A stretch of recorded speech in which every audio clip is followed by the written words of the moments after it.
last year, I noticed. Whether Neil would want them, I don't know. See how it's Yeah. Well, I've been putting heavy home in daylight, because it weakens along the lane from all days long. I mean, he says there's lights in there. That's what I says to myself, I prefer if you just put home in daylight. We don't know it gets something straight up. So it's not true that it takes it home on old school, it's not there, which is why.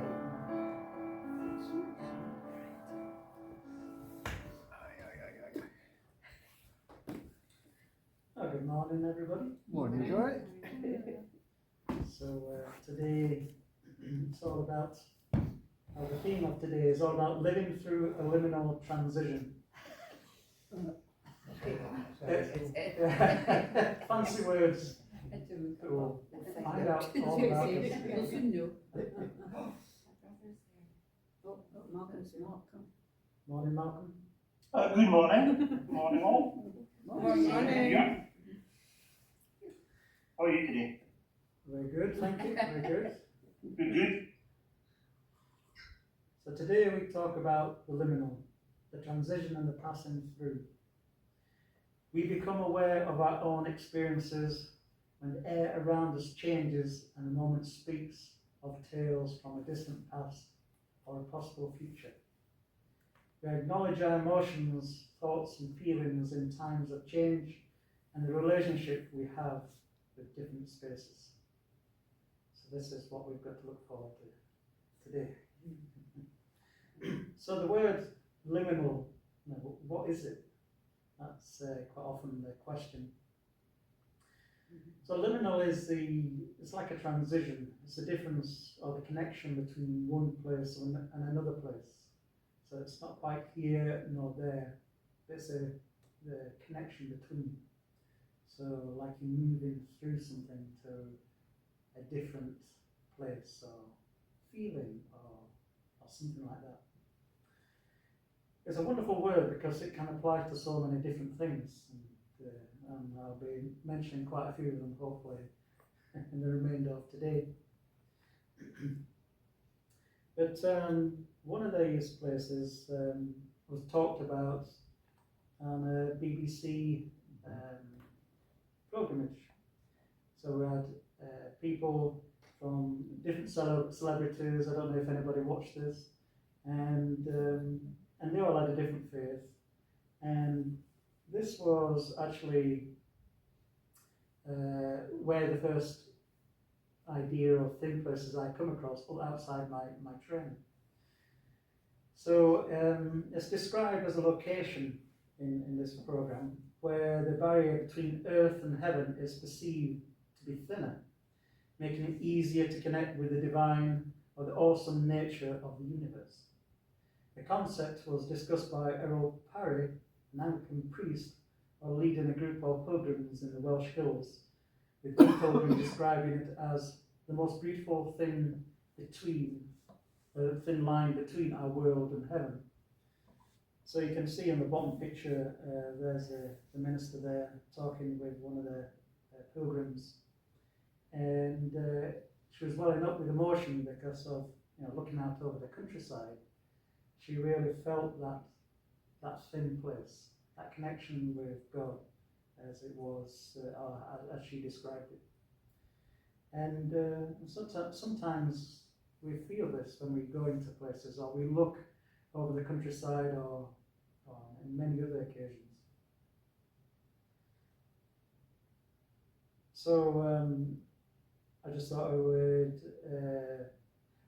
It's like I'm pitching books, but this is just something from a book from Claire Gilman.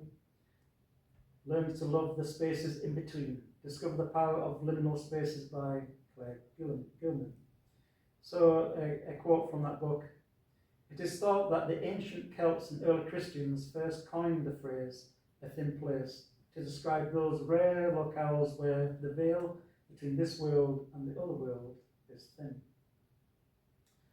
So I've not actually read this book, it's just I was looking for different quotes and thought, oh well, it's leading me now into wanting to read this, because you don't get many books that actually list the liminal places.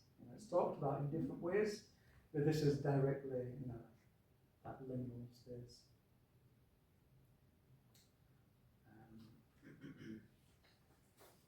So with that, we can go into our first song, or hymn. So this is in the purple books, 126. Open the door, step right inside.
Nice jolly song.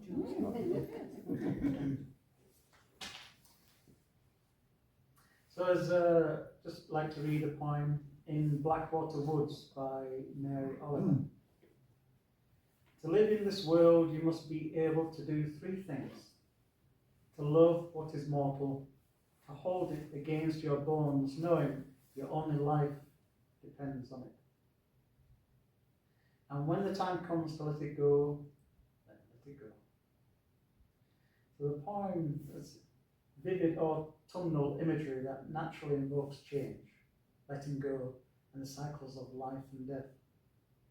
All of her reflects on what it means to love and hold what is fleeting, and the grace it takes to release it. The ending lines about letting go speak to those threshold moments, endings that are also beginnings. Life and death is an age-old concept, things we live with all the time. So liminal spaces is something that we talked about a lot on my ministry training, and so this is why it's always constantly on my mind. So when we used to gather and we open what we call sacred space, and that feeling of us all just coming gently into that place was very much like a liminal moment. We're all connected, all thinking the same, and we're trying to, spiritual seekers, reach something that is beyond the physical. And so this is the place of the liminal. When we come to reach that, we are not quite there, we're still in the physical, we're not totally in the non-physical, so that's why we call it in the liminal space.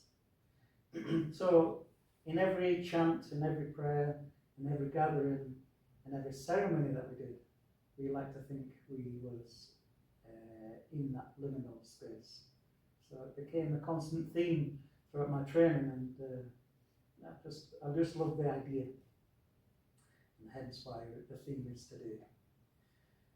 So one of the things that you might connect with is, have you ever thought about the witching hour? So some people say the witching hour is between 12 and 1, that could be between 3 and 4, depending on how you want to interpret it, which I'm not really going to go into so much. Have you ever woken up at that time? I wake up quite often at that time. I usually think it's because I've eaten too much the night before, I don't know. But I often wake up, 3 o'clock in the morning. And I know if I don't, if I just lay there and try and get back to sleep, I'm not gonna, go back to sleep. I just lay there thinking, right, I need to go back to sleep. So I get up. It's the best way of sort of resetting, that sleep time. Apparently, it's one of the age-old things. That's what people used to do: get up in the middle of the night, do a bit of work, and go back to bed again. It used to be the pattern. Well, I don't go back. I don't do any work so much. I think that'd be a bit too much. But I get up, and I go downstairs, and in my room I have, it's all set out for my meditations and things like that. And so, in that moment, I like to think I'm connecting with something greater than myself. Sometimes just a meditation, just to clear the thoughts, so that when I do go back to sleep, I've not got anything going on in my mind that keeps me from falling asleep. But sometimes, when I'm too warm, I might go out the back door, I'll walk outside and get a bit of fresh air. And then there's one time I thought, I'm here, I'm stood here, it's nice and quiet, it's peaceful. There's no cars, and I live right next to a road, and so it's nice not to hear any cars going up and down. And then I think, most of the people are in bed right now, and they are in dreamland. They're dreaming. Well, maybe, or most of them, you like to think, they're asleep and dreaming. And I'm here in the physical, and they're there in the non-physical. And that touches the liminal. I like to think that everybody else is just asleep and having their dreams, and I'm awake on that other side of that. It's a nice thought, and so I can carry that with me. It's just one of the things I might think about at that point, in that time. Let everything go, and then I go back to bed and fall asleep again. So I like the process. I just don't like it then having to get up at 7 o'clock in the morning and go to work or something. But if time wasn't a problem, then I would. I love that process of getting up, being nice and quiet, and just listening to the stillness.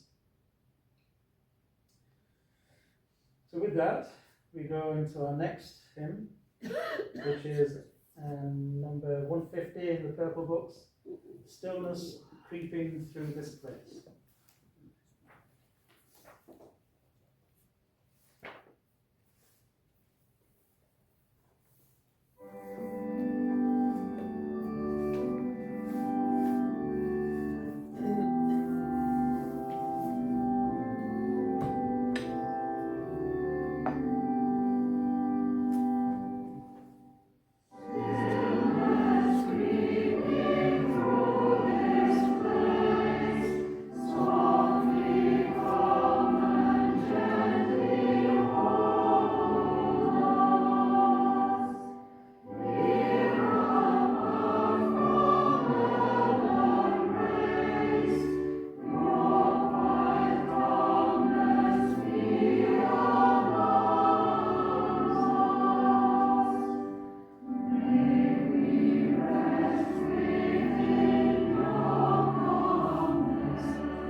sometimes we find ourselves on the threshold of change, a place both familiar and undefined, a place where we may not choose, but one that nevertheless calls us. This is the nature of liminal space. It is the in-between, the not quite here and not quite there. The moment when the world pauses just long enough for us to notice the deeper currents that shape our lives. Have you ever had that moment when all of a sudden you realise that you're staring into space? You've got that 100-mile stare and you're not actually looking at anything in particular. We've all had that feeling in life. And your mind just goes off to somewhere else. And you're not really aware of that at the time until all of a sudden you come back into the environment that you're actually in, whether it be a room or wherever. And that, I feel, is a bit like going into that liminal space, that in-between space, because you've gone beyond the physical, you're now totally in your mind, or the space, or somewhere other. I used to have this quite often when I had a bath. I have more showers these days than baths, but one time it used to be more baths than showers.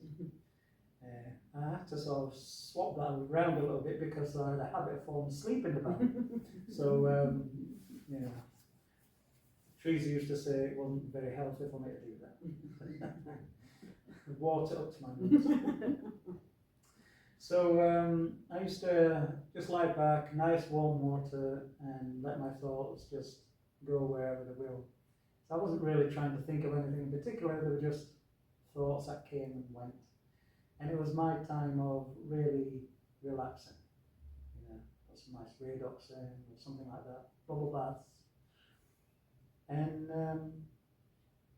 And so I realised, it was many years later, I realised I never knew what meditation was all about, but that was me meditating without even thinking about it. I was just going into my own world, if you like, and allowing my thoughts just to disappear. And it felt good. After 3 hours in the bath, the water was cold and I had to get out. So we are moving now from autumn into winter. The last colours of autumn linger, a final glow of gold and rust. But the air already carries winter's quiet, its stillness, its invitation to turn inward. This seasonal shift is more than a change in weather. It is part of a rhythm older than memory. It is a reminder that transitions are woven into the fabric of creation. Trees surrender their leaves not as an ending, but as a preparation. The earth rests not in retreat, but in renewal, and we are invited to do the same. I don't know about you, but I change clothes depending on the season. So, winter clothes go away till winter comes and they come out again. Same with the summer clothes. Because my wardrobe isn't that big, I have to put things away. Although Teresa would tell you different, but there's Teresa's wardrobe, my wardrobe.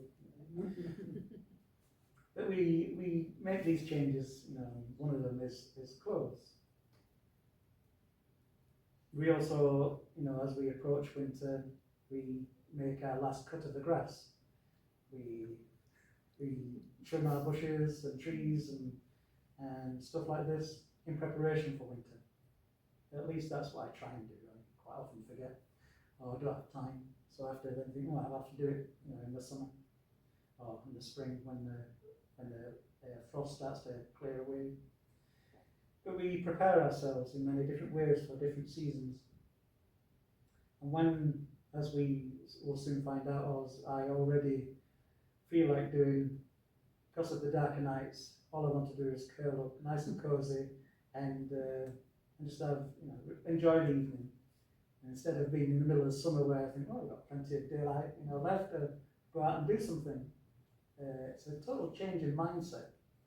I don't know, it's inbuilt, when it's dark, you don't want to go out for a walk and take in nature and stuff like that, unless you've got to walk a dog or you've got things you need to do.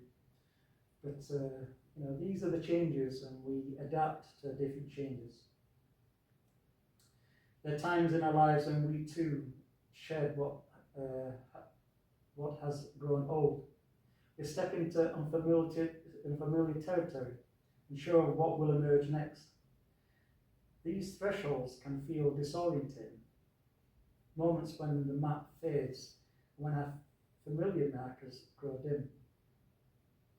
But in these moments, if we listen carefully, we may sense another presence, a subtle movement of something beyond our current understanding. So this is what I was talking about at 3 o'clock in the morning. So again, as a spiritual seeker, I often tread new ground and open to what experience I encounter. So learning as interfaith, I learn about different faith paths, and of course there's lots of different things in which I can learn or experience, which I would think about as being moving into liminal spaces. So it's quite interesting learning new things, and there's only so much you can remember or so much you can take on physically, but it's nice. And as a person, every Friday I go to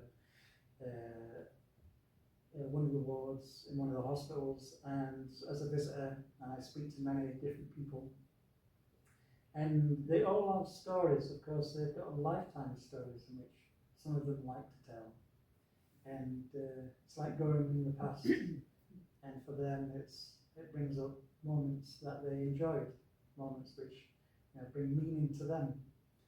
And so I travel with them in that moment to days gone past, and listen to their stories, which is good. I enjoy that. And I offer a listening ear. So it's something again that we practice in my ministry training, is that deep listening. And I do this not just as a way of giving back, but as a way of my own building my own tools, if you like, so that when I listen to somebody else, I have that deeper mode of listening. Something I know I need to work on, because my mind can sometimes be full of that many different things. It goes from one place to another.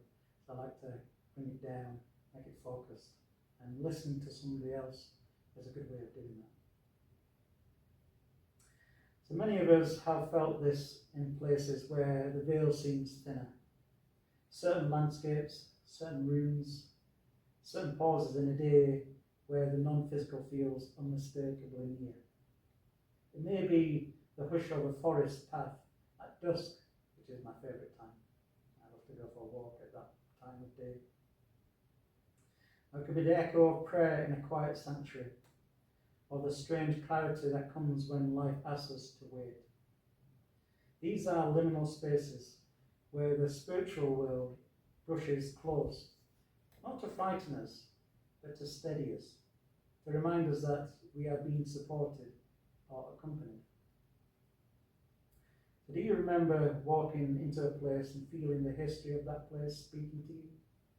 Is that something that resonates?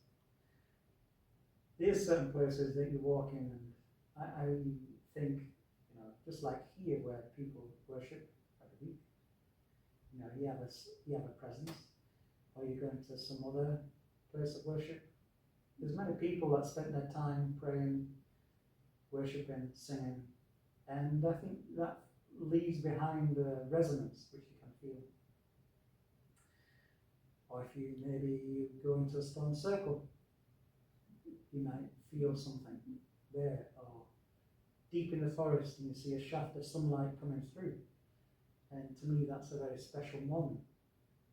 And that's why I like going for a walk at dusk. The sun's just setting, and it feels like a very special time. The sky turns golden, and so I like to sit, and because I don't watch it fully go dark, but I spend 10 minutes or so just taking that in, and again, that is the experiencing the liminal space. So you can see how this can be applied to many different things. So ceremony too holds this power. When we gather in ritual, whether lighting a candle, like the chalice, or sharing a blessing, honouring a rite of passage, we step out of ordinary time. Ceremony creates a doorway between what has been and what is coming. In these moments we feel the convergence of many worlds, the wisdom of ancestors, the hope of those who will follow, and the presence of something greater than ourselves. Ceremony does not remove the uncertainty of transition, it gives us a place to stand within it.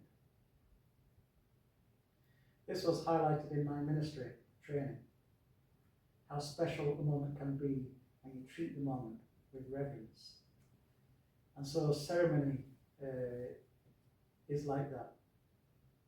There's a certain format which I learned with ceremony, and one of them is to, and it's the same with every service, there's a certain format in which you can follow, which includes bringing the people in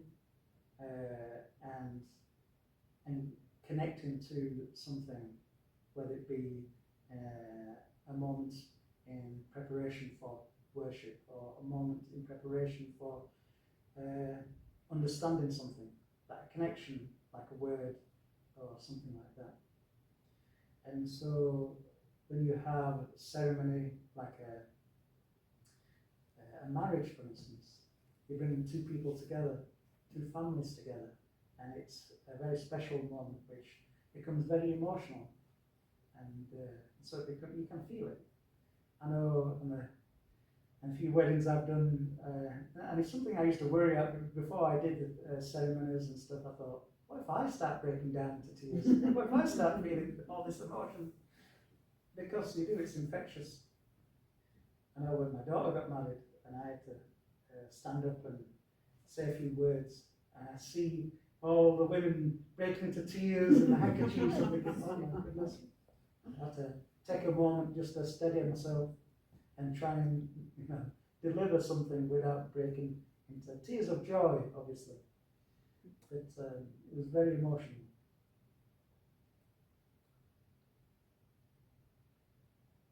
So living through a liminal transition is not merely enduring change, it is learning to dwell in the doorway.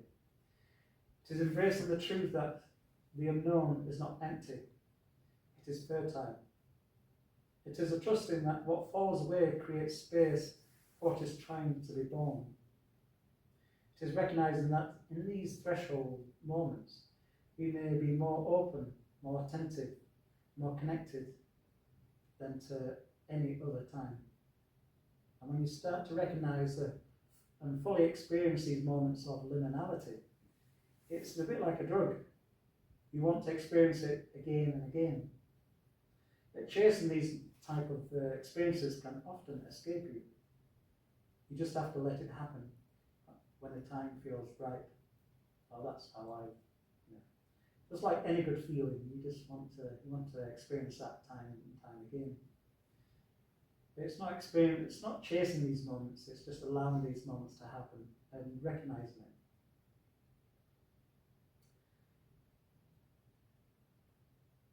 So I'm going to speak now about Feng Shui, something which I never really put much stock in, to be fair.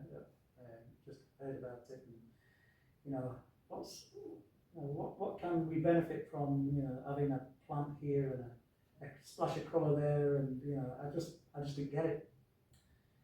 But going more into Taoism, I realised it one of the elements of Taoism, and so I thought, well, I better just have a look, see what all this malarkey is all about.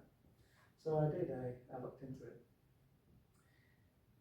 So to start off with, Feng Shui really is specifically geared towards the individual.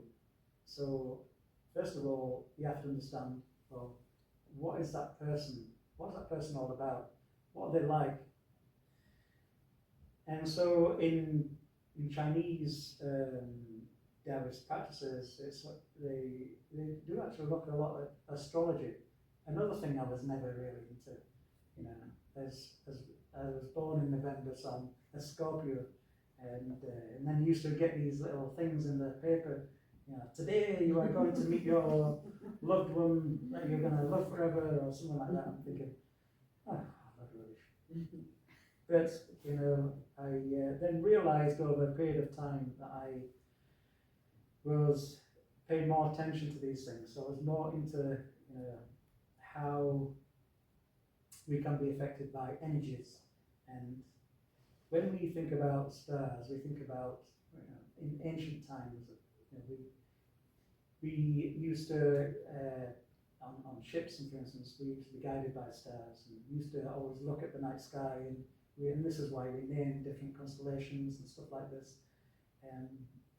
And so by doing that, by naming something, we are then affected by it, just in that thing alone.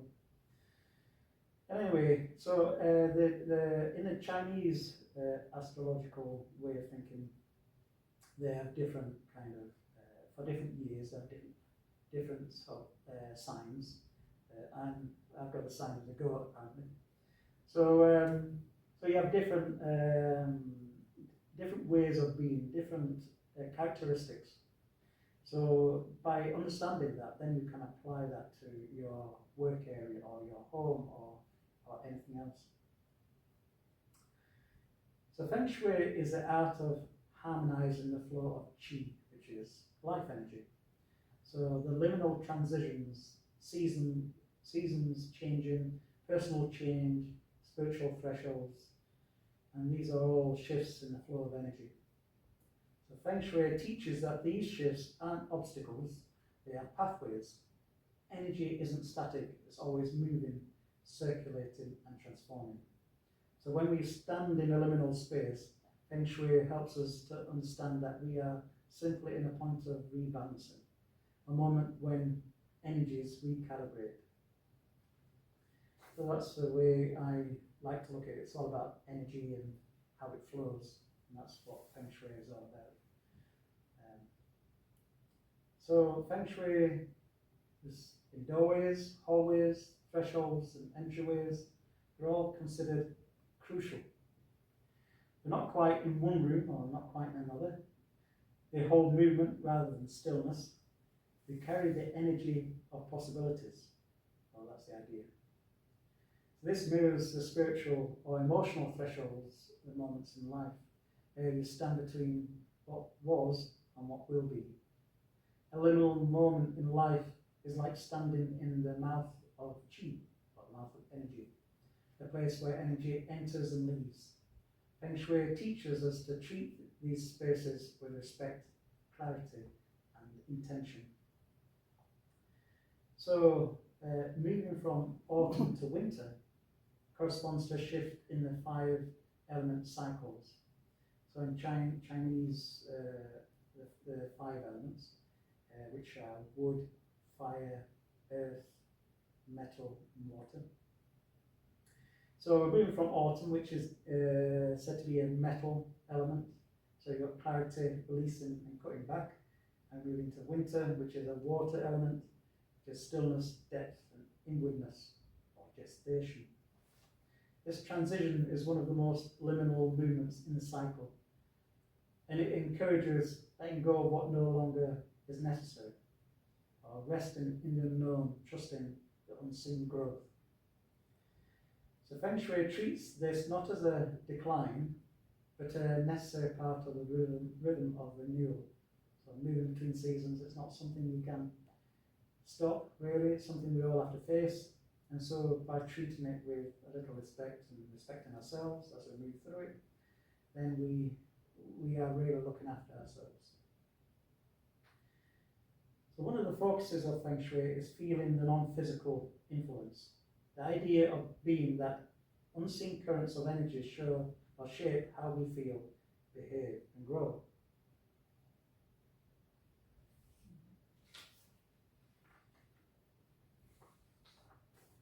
So for example, a room can feel stuck or open. I don't know if you've ever felt that, if a room, you can feel that energy of a room, or something just doesn't quite feel right. So a corner can feel heavy or alive, or threshold can feel like crossing something, or crossing into something new. You cross from your hallway into your bedroom. You know, the bedroom has a certain feeling, or your kitchen has a certain feeling, as a place where you cook, where you create food, which you create energy. So there's have these different thoughts associated with them. So just as ceremony marks transitions in spiritual life, Feng Shui uses ritual actions to guide movements from one state to another.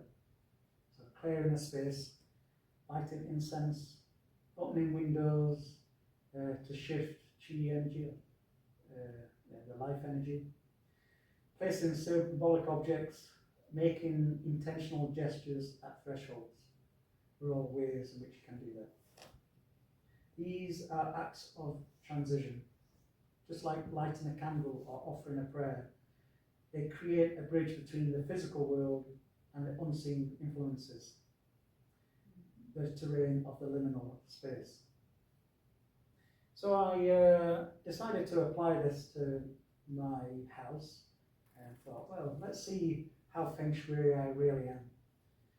So you start by, you take your footprint of the house and you split it into equal squares. And each one of these represents a different aspect of your life. So, so where my study is, which I do most of my meditation, is actually all about money, all about wealth. And I thought, well, I didn't really think how well that fit, to be honest. But anyway, that was the idea. So also there's three kind of ways of looking at this, or three elements which you might be more familiar with, which is spirit, mind, and body. Spirit, mind, and body. So in Feng Shui, spirit relates to sleeping. So my bedroom, for instance, has to be faced in a particular direction. And that all depends on who is the breadwinner. So not just the energies between me and Teresa, for instance, but the one that's bringing in the most money. So in that respect, the bed should be faced more east, apparently. As it happens, I changed my room around, so my bedroom is better suited to one particular direction, west, as it happens. But because I bought some oversized bedroom furniture, I had to move it completely, it didn't fit anymore, so I had to move everything around. So in Feng Shui, it was actually facing the correct way, so my head has to be facing in that direction. I was obviously in tune when I bought this bedroom furniture, obviously. So the front door has to be facing southwest for me. So that to do with the mind. So things that comes through the door affects the mind, affects how you think, your emotions, and lo and behold, my front door happens to be facing the correct direction. So I thought, hey, I'm on a winner here. So there's one left, which is where the back of your oven is. Strangely enough. So because you do all your cooking, it's the heart of creating energy. You consume it, you make it, you consume it. So it's a very important place, apparently. So so it's supposed to be facing, for me, northwest, but it actually faces east. So here we go. I have something that's not really fitting in my house. So the idea in Feng Shui is you don't have to change it. Of course, to change that would be quite difficult in my kitchen, and maybe rich people go to that length. I'm pretty sure they do, especially in China, where this is it's a much bigger thing in China, obviously. But you can apply different elements, so different colours, so there's like the primary colours which you would associate. So water is like blue or deep blue and black. So mine is not quite one of these primary ones, but it's like a secondary one. So I thought, well, at least I hit the mark on that respect. And then if you put things like natural things, so plants and stuff, helps that flow of energy. So for the most part, anyway, my house was very much feng shui, in accordance to that, and so that was my foray into feng shui, and I don't really do much more in it these days, but knowing that my house was set up more or less in the right directions and the right colours that was best suited to our energy between me and Teresa, I thought, oh, that's it, job done, and I can put that to the side. But no, energy is always flowing, so it's always in a transition, and there we have that. You know, we can have strong, we can have weak energy. So strong is like yang, and weak is yin, and we can feel too much of one or too much of the other. So the idea is balance, again in the liminal space of balance, and that's what these Taoist practices is all about. That's why I resonated so much with it, and I continue to do that today. So there you have. I don't know if anybody knows really much about Feng Shui, and it's just my small foray into it as one of the elements of Taoist practices. Interesting, very interesting. So with that, we'll go into our final hymn, which is in the Green Books, 246, Morning So Fair to See.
So as we journey from autumn's last warmth into winter's great quiet, we may welcome this liminal season.